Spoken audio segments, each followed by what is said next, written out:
No, no, no, no, no biting. No biting. Don't bite that. That's not yours. That's not yours. That's not a toy.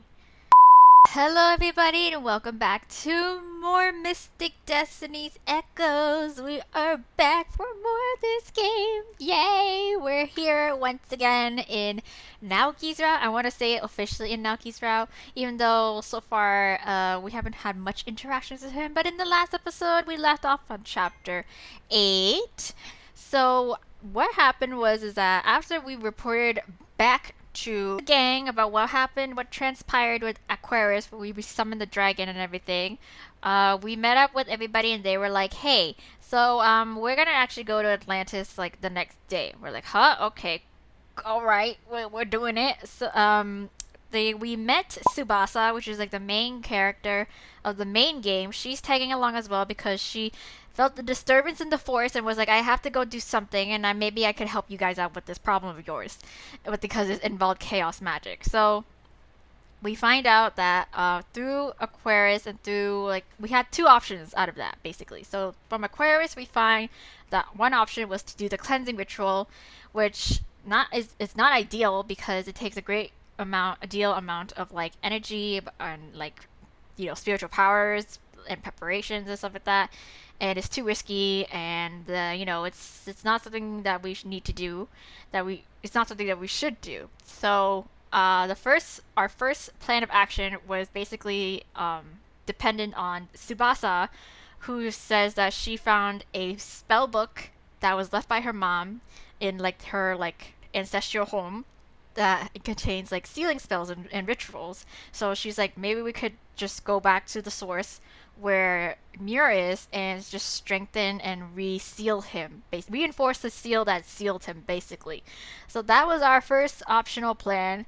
That was what we were betting on before we do the whole cleansing ritual thing. So we set off, we set sails, we had a bit of a hiccup, a little bit of a bumpy speed bump because we caught Mai or May? Mai. I think her name is Mai. So we caught Mai and a bunch of other cultists there. Mai, who turns out to be Rohan, who is the high priestess chosen one by Muir. She got possessed for a short amount of time, made a mess, beat some people up, but we managed to subdue her, and then we set sail off. We set sail off to the lost city of Atlantis, and during that journey, Naoki, we had a little bit of heart to heart with Naoki. Naoki sort of spills his heart to us and like confesses that he cherishes us. He says that we're precious to him and that he loves us, low key, basically. And that kind of like freaked us out a little bit. We're like, oh dang, like we feel some type of way for him too, but we're not sure. We're not too sure. We don't want to jump the gun, so we're like, hey Naoki, I appreciate your feelings towards me. I feel the same way, but I need to just be sure. I need to be 100% sure, or else I don't want to end up hurting you. So I need some time to think on this, and that's why we parted ways. Naoki sort of was like disappointed because he was kind of almost expecting like a immediate confession back, but we're just like, hey, we'll just hold off on this because we're about to go into a very dangerous situation, and we all nervous, we nervy, and we anxious. So we get to the island, we find Atlantis, no problem.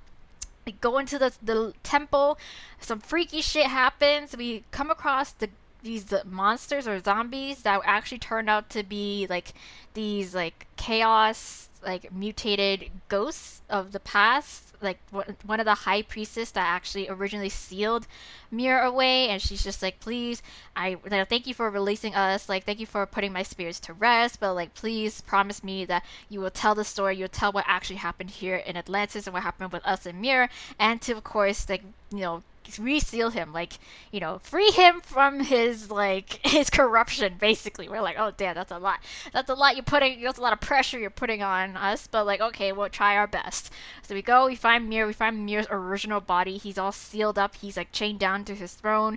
Tsubasa goes and she does her thing, except the thing was that she wasn't successful. We tried our best, but Muir just overpowered us, was overturned the whole seal strengthening thing, and so now We got into a little bit of a scuffle, of course, before Hikaru decides to go like full beast mode, like full sickle mode, and decide to try his attempt at the cleansing ritual instead. But in that time, Naoki sacrifices himself. He jumps in front of a tentacle or whatever that was like about to like stab kebab us through, and he gets it instead, and we're like, no, Naoki, why? So now we're in this chapter. We are in this chapter in which Naoki might just be in the middle of dying. Like his life is flashing before his eyes, because this chapter is called Naoki's Story, chapter 9. We are on chapter 9. That's where we are now. This whole entire mess in Atlantis, and we're all just getting our asses whooped. Okay, so I'm sure this is Naoki's point of view, so we're gonna see where this leads. So I know nothing, see nothing, and hear nothing for several minutes after. Wait, no, it's us still. We're kind of floating in the abyss. What happened? Asking that question promptly brings on one of the weirdest experiences of my life. Hey there! Is this Aquarius? Did he decide to be like, nah, I'm gonna be the good guy here, and I'm gonna step in and help y'all because you guys look like you needed it. I'm Tokyo. No, never mind. Who the fuck is you? A disembodied voice resounds in my head. I'm talking to all your friends that were in Atlantis with you right now. It's like one of those live streams, right? It's a Zoom call. No, I'm a god that decided to look out for you guys. Oh, great! We got a god looking out for us. Thank the Lord. God, what the fuck? I didn't want to see you guys come to any harm, right? Oh, I scattered you guys from place to place when I was trying to hurry up and prevent any deaths. Well, Hikaru was with me, and I need to help him out a bit right now. So our savior, Tokyo, our savior, yes. Yes, praise Tokyo. Lord Jesus, Tokyo here. Like, thank God, thank you. Cause he's kind of dying and stuff. Yeah, I figured. He was ready to sacrifice himself to do this cleansing ritual. Tokyo of dubious normality. If I put you guys at home, but I think you could use the break. I wish you guys the best of luck. Okay. Soak up the experience, get to know each other better, then go back home and kick some ass. Smell the roses. He's funny. Enjoy the journey back home. Okay, bye. Tokyo's voice fades out from my mind. There's still no sensation coming back, or well, not much. Maybe Tokyo was just a hallucination and I'm dead? God. I open my eyes in a panic and my hair flies in front of me as I sit straight up. What is this? Not the light of the afterlife, but the sun. A pleasant day somewhere, definitely not Atlantis. Maybe I am dead. I pinch my cheek, but it hurts like always. I press a hand against my chest and sigh in relief until... Wait, I'm not dead, but Naoki, yes, where the hell is our boo? I frantically look around me and quickly spot Naoki lying near me, unconscious. Oh my god, bleeding! I scramble to get over to him, but as I do, he starts to grunt and roll over, clutching at the wound in his chest. My guy, don't move, don't move! My desperate voice contrasts against the peaceful sunny day. Before I know it, I'm at Naoki's side, examining his wound. Dude, he looks up at me with half-lidded eyes. Oh no, he's hurt bad. Yeah, he's got a hole through his chest. As I frantically prepare to heal him, Naoki reaches a trembling hand up ever so slowly. I feel weight on my head as Naoki's hand lands there and begins to stroke my hair. Hey, man. I mean, you should save your strength. Even as I speak, I'm already healing him, but with this much damage, will my powers be enough? I'm a great healer, especially due to my numerous ongoing injuries, but I'm no demigod. Naoki just faintly smiles in response, his eyes sparkling. So glad that I'm not hurt? You shut up, man. I'm not the one who's sitting here with a hole through his chest. Huh? You're safe. Shut up, don't give me that. Don't give me that bullshit. I'm trying to save your ass right now. Naoki's hand goes limp on my hair at the same time as my cheeks color in surprise. Naoki? Oh my god, Naoki. I close my eyes and feel Naoki's life force with my own. It's there, still. His breathing is stabilizing, and it seems more like he's falling into a deep sleep than anything else.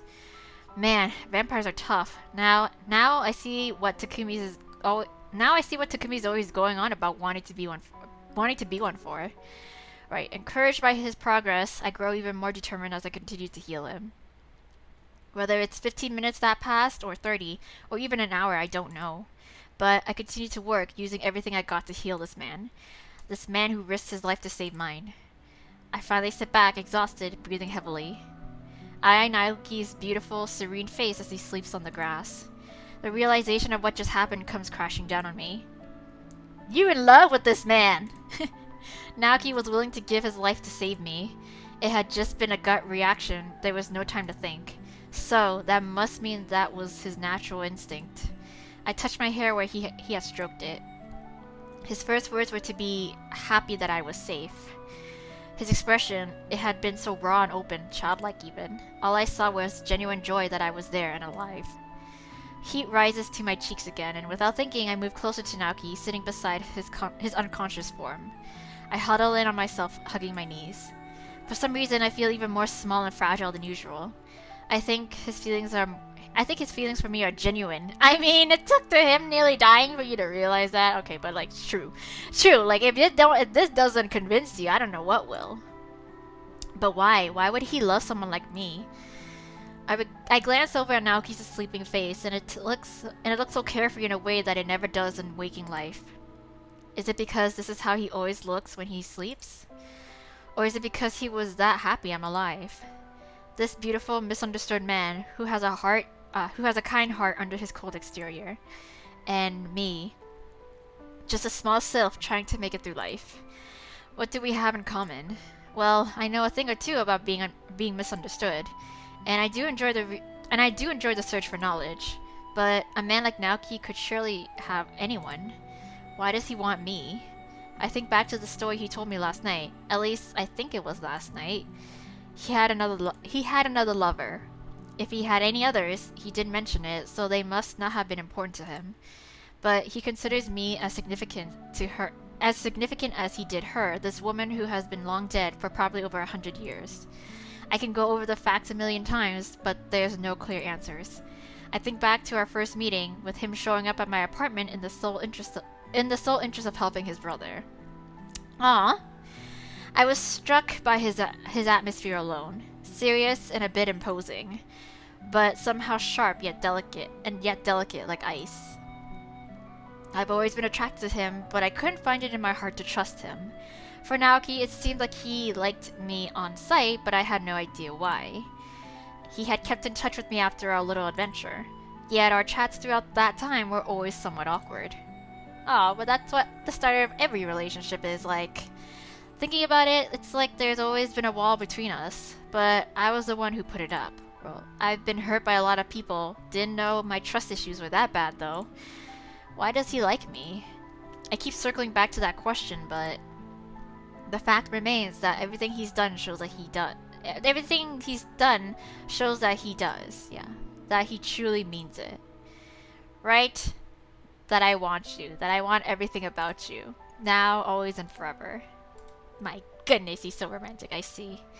The hurt look on his face when I couldn't answer him was surely genuine. Well, duh, yeah! I gingerly, hesitantly reach out to touch Naoki's silky black hair. I mean, for living for as long as he has, like, I'm pretty sure he just doesn't go around just confessing his love to anybody just willy-nilly, you know what I mean? Like, he has to seriously consider, you know, because half the time he's gonna outlive that significant other, no matter what.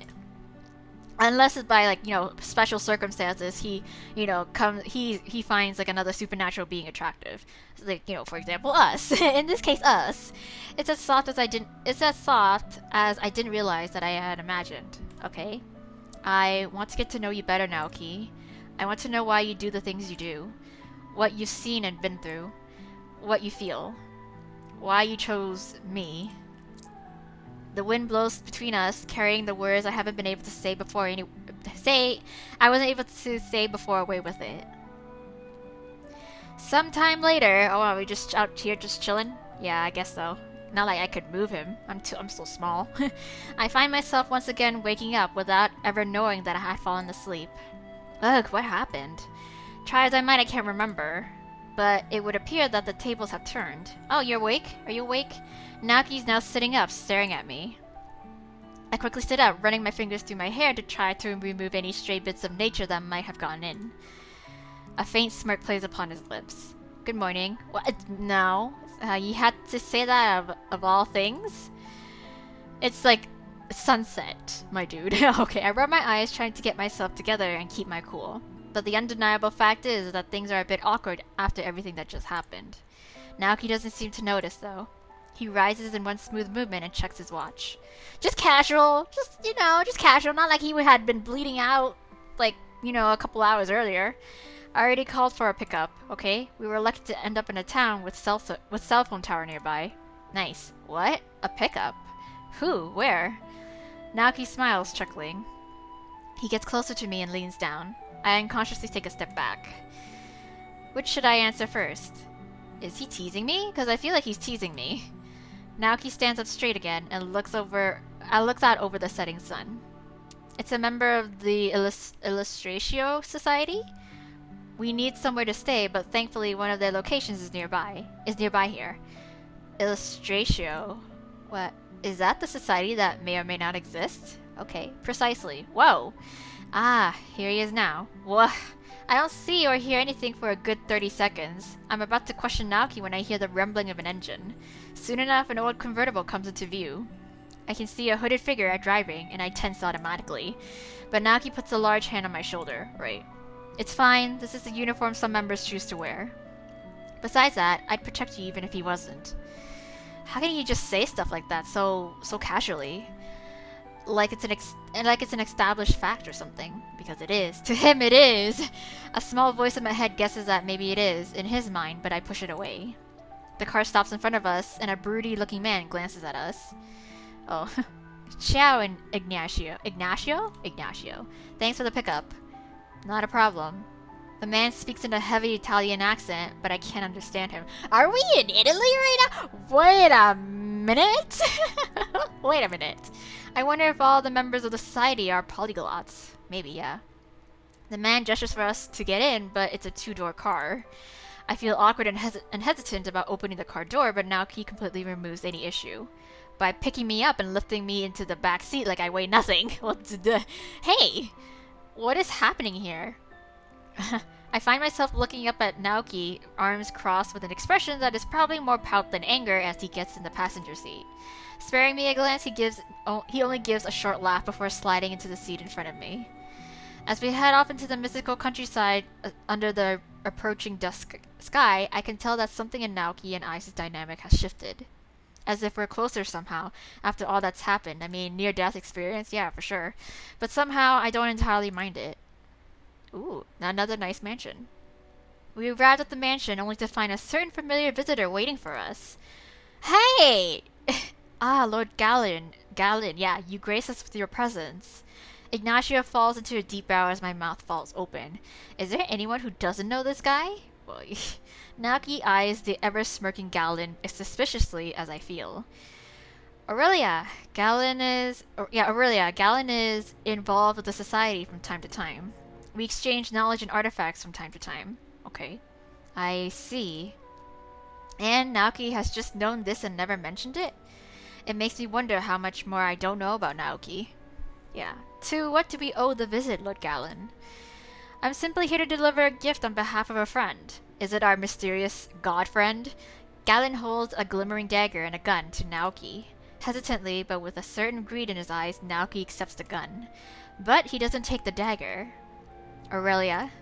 Naoki steps back and gestures to the dagger, all the while staring at it with a fixated expression. Confused, I step forward to take the glowing weapon from Galen. What the heck is this? I apologize for my hastiness, but I left Rena with that same friend, and I'd like to get back to them. It's chaotic times out there, you know. Oof. With a flash of green light, Galen disappears from our view in dazzling sparkles. Okay, excessive. Naoki murmurs to himself, but examines the black and gold gun he was given. It's inlaid with golden swirls and intricate designs. Wow. What a curious weapon.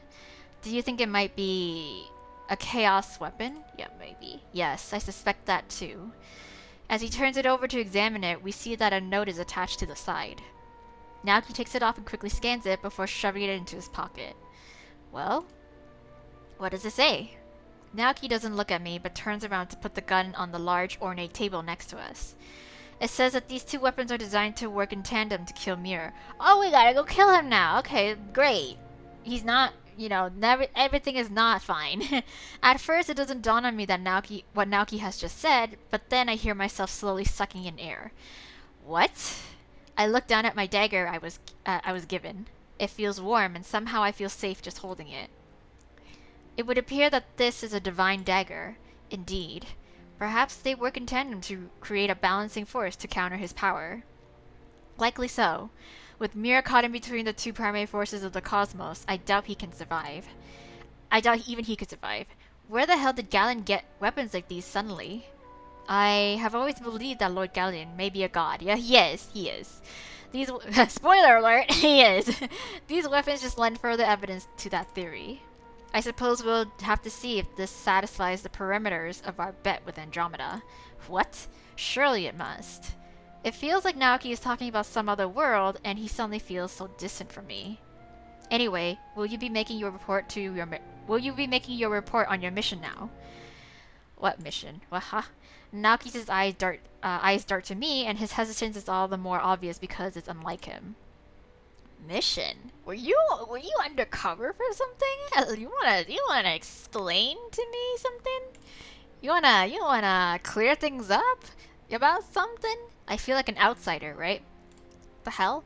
Maybe something showed in my face because Naoki strides up to me. He places a gentle hand on my arm as if to reassure me. It's been an exhausting day. You should go upstairs and take a shower. Relax while I'll handle things. It's painfully obvious that he doesn't want me to be present for this conversation, but I also feel like my chance to know more about him is being taken away from me. Naoki, wow, I don't want to disrespect his wish for privacy, but Naoki's expression grows gentle then, and he smiles at me. It'll be alright. After healing me, you're the one who's more tired. Night is approaching anyway, so you should get some sleep. Okay. You may take any of the rooms upstairs, Signora. Okay, thank you. I look from Naoki to Ignacio, and it's clear that I'm being kicked out. Not wanting to make a scene, I numbly nod and turn to go upstairs. I don't look back, but I'm certain that Naoki's watching me the whole way. Okay. After a long bath, I finally emerge from the bathroom. I should feel drowsy, but with my mental state like this, I don't feel tired at all. I wonder where Naoki's sleeping. My longing to not be without him collides with that question and turns into the thought that I want to sleep in the same room as him. Okay. Needless to say, I end up blushing. I shake my head to clear it of nonsensical thoughts, and chiding myself, go to look for a bedroom. However, after a few steps, I realize that I'm thirsty as hell. It'd be okay to look for the kitchen, right? It's with this thought that I head downstairs. We're gonna eavesdrop on the conversation, I swear to God. I managed to locate the kitchen and grab a drink, but Naoki nor Ignacio were anywhere to be seen. Okay, never mind. The house feels particularly eerie to me, with its strange furniture and undoubtedly ancient artifacts decorating the halls. I don't know if anyone else lives here either, but it's making me increasingly anxious, right? I really wish I knew where Naoki was, but I can't just go wandering around someone else's home. Having nothing else to do, I decide to head back upstairs. However, as I pass what appears to be a study, I hear voices coming from it. Hey, called it! Yeah, we eavesdropping. Of course we eavesdropping. One of them is unmistakably Naoki's. I pause immediately, one hand on the banister of the stairs. Let's see what secrets! Should I? No, I shouldn't listen. But still, why is he hiding things from me? What is his mission? A small, faint voice within me says, is his mission the real reason he decided to help me? Although I try to push away that awful thought that is unraveling everything I worked hard to accept, it grows so loud in my head that before I know it, I'm headed towards the door of the study. I flatten myself against the wall, trying to look casual in case anyone passes by, but still close enough to hear the two talk. I hate myself for what I'm doing, but my fear is infinitely louder in this moment. And will you be taking the artifacts the society found with you? If I can get there in time, yes. From what my brother and friends have said through text, Muir is already in Japan. Oh, he's keeping the whole entire mess of Muir away from us? Why though? Is it because we're kind of centered around it? Aw, it should be fine if the deciphered prophecy you gave us yesterday has anything to say. Oh right! What did it say? We never really knew. He finished deciphering it. Why didn't he tell us? Does that mean you've located that Pax woman? Indeed, finding her was a trifling matter for the might of the society. She'll no doubt be useful as a balm for Muir's wrath, or at least as a shield if necessary. Right. So Muir's little backstory, her spiel, like he kind of like spilled some of his innermost thoughts as we were going into the temple about how he loved this woman a lot. He was rejected by heaven because they looked down on him because he was a minor god. He was like a small god, and that's how he found Atlantis.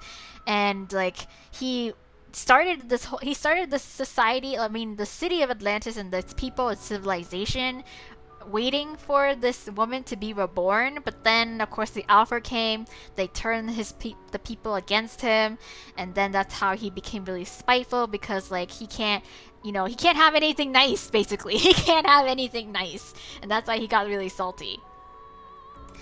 She agreed readily when we offered her protection and her memories back. Right, okay, so like throughout the entire time that Muir was telling us his like inner story and what happened with this like whole woman that he loved so dearly that died and was like waiting to be reborn back, I have a feeling it might be Pax. Like he might think it's Pax, or it actually is Pax, and that she doesn't know it, like, because she's technically Muir's heart, so it's like it would make sense. Like I wouldn't be surprised if she's this like woman that he's so in love with.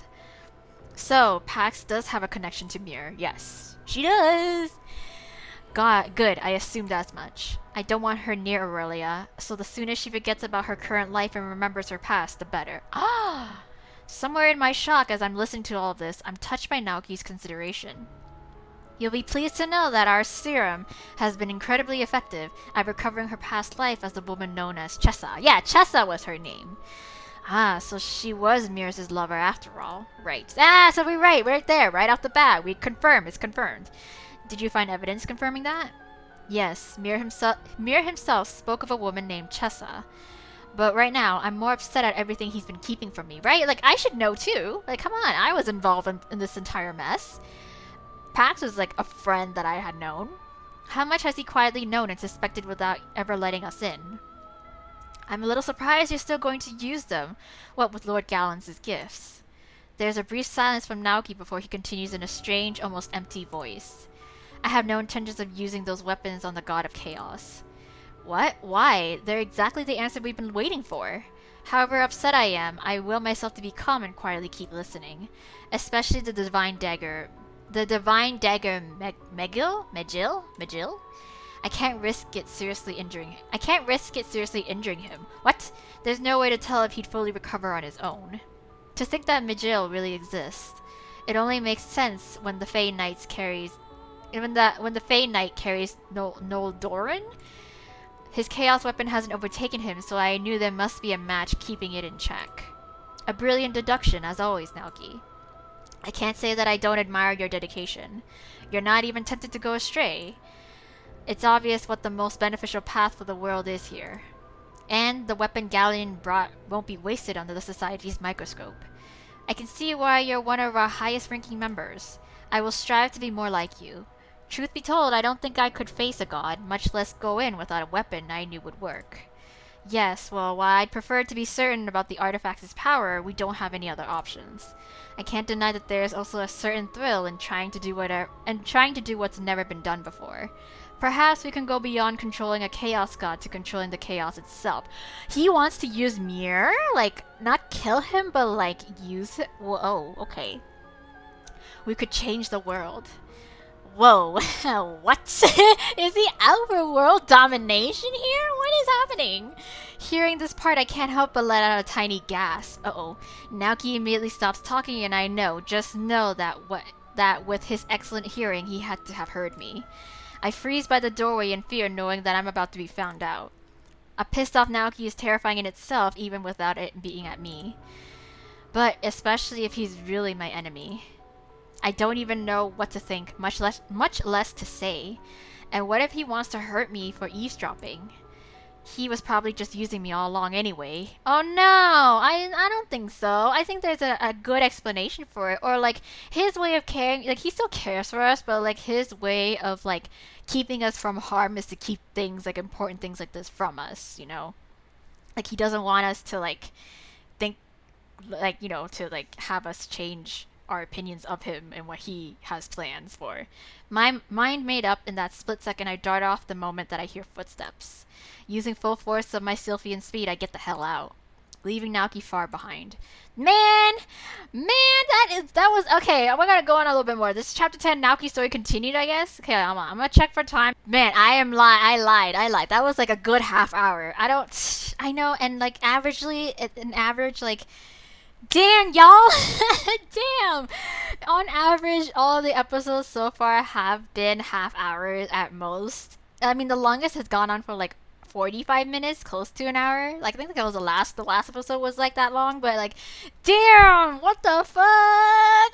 Right when I thought we were good! We was good! I thought we were like, we were accepting our feelings for Naoki. Naoki is a chill guy. He's best bae. He's like, you know, like he the one. And now you gotta hit me with this. What? Why you gotta play with my feelings like this for? Why you gotta play these games with me? Okay. Anyways, guys, as much as it pains me, I'm going to leave it here because that's how it is. I'm sticking to my rule. I have to stick to my principles, okay? It's all for our own good. Anyways, that was chapter, I'm gonna say chapter 10. 9? 9. Okay, chapter 9, I think it was still Naoki's, no, wait, I'm confused now. I think, regardless, this next chapter is a continuation of Naoki's story. So, we're gonna find out more. We're gonna hopefully uncover more of the truth. Hopefully clear up some of these, like, cryptic questions and questionable like motives from Naoki in the next episode, because like, man, I had faith, man. I was rooting for you. We were all rooting for you, and I'm still rooting for you. So you better have a good explanation on this, or else I'm gonna be upset. I'm gonna be really upset. I don't like this kind of portrayal, okay, Naoki? Like, I thought you was good, man. I thought you was my boo. Like, okay, guys. Enough of that. I'm just gonna go stew off in the corner thinking about this. Like, just thinking about this afterwards. And then we'll come back to this the next time and find out, like, we're still holding out. I'm still gonna hold out, and I hope you guys feel the same way too. Because, come on, I don't think we've done anything much to really mess this up yet. You know what I mean? Like, if there's a bad ending to this route, I don't think we've done enough to be going towards that. This is all canon. I'm pretty sure it'll work out in the end. It'll work out. It has to. Anyways, thank you guys so much for your patience and for enjoying this Let's Play. I hope you guys are enjoying this Let's Play as much as I am. And again, thank you so much for all your love and support. Again, one more reminder. I know it sounds really redundant, but like, if you guys want to know, then the next time I'm going to upload any episodes on my Let's Play, please subscribe and hit the notification bell on my channel, because that is the only sure way to know when's the next time I'm going to upload. Because I'm still technically on my hiatus, even though I'm on hiatus on the channel in terms of uploading, I will still be active on it. So any comments that you guys gonna leave on my videos, I will still see them and I will still answer them for sure. And if you guys want to chat, then like, feel free, shoot a message, and of course I'll be keeping you guys updated on anything that might change on my end as well too. So yeah. Tune in next time, you guys. I thought all of our problems were kind of wrapping up, and we were just, the only problems we had to deal with right now is our feelings, just feels. But nope, we got more. We got another speed bump ahead of us. So yeah, until then, bye.